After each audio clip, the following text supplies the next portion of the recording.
कभी सोचा है, एक माँ जिसने खुद अपनी आंखों पर पट्टी बांध ली थी ताकि पति के अंधकार को अपना बना सके, वही माँ अपने पुत्र को आशीर्वाद क्यों नहीं देती? क्यों कहती है, विजय तो धर्म की होगी? कुरुक्षेत्र की रणभूमि सज चुकी थी। एक और धर्म, एक और अधर्म, और बीच में थी ममता, जो दोनों के बीच बट गई थी। दुर्योधन अपने स्वर्णिम कवच में सजे माँ गांधारी के चरणों में झुके, कंठ भराया। माँ, युद्ध पर जा रहा हूं, आपके आशीर्वाद के बिना कैसे जीतूंगा? गांधारी मौन रहीं। पट्टी के भीतर से न कोई आंसू दिखे, न कोई दृष्टि, बस एक गहरा सन्नाटा। दुर्योधन ने फिर कहा, माँ, क्या धर्मराज युधिष्ठिर ही आपके पुत्र हैं? क्या मैं आपका नहीं? गांधारी के हाथ कांप उठे। कण कण में माँ की ममता फूट रही थी, पर शब्द गले में अटक गए। धीरे से बोली, बेटा, मेरी आंखों पर अंधकार है, पर अंतर्मन सब देखता है। मैं जानती हूं इस युद्ध में धर्म की सोर है।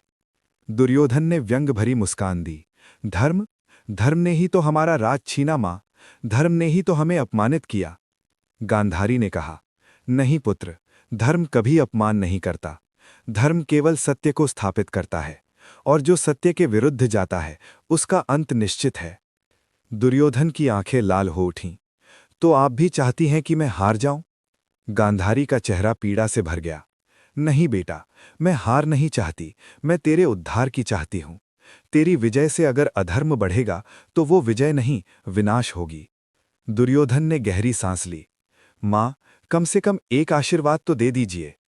गांधारी ने कांपते हाथों से उसका सिर छुआ और बोली, जाओ पुत्र, विजय तो धर्म की होगी, और अगर तू धर्म के विरुद्ध जाएगा तो याद रख, तेरी मां की आंखों पर पट्टी नहीं, शाप का अंधकार होगा।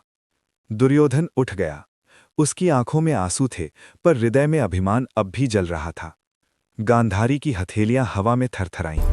हे कृष्ण, मैं मां हूं, और मां केवल विजय नहीं चाहती, पर मेरे पुत्रों का कल्याण चाहती है। पर यदि धर्म का मार्ग कठिन है तो वही सही है। और इसी तरह एक मां की ममता और धर्म के न्याय के बीच जो युद्ध था, वो भी उसी दिन तय हो गया था। क्योंकि विजय सदा धर्म की होती है, और ममता भी अंततः सत्य को प्रणाम करती है।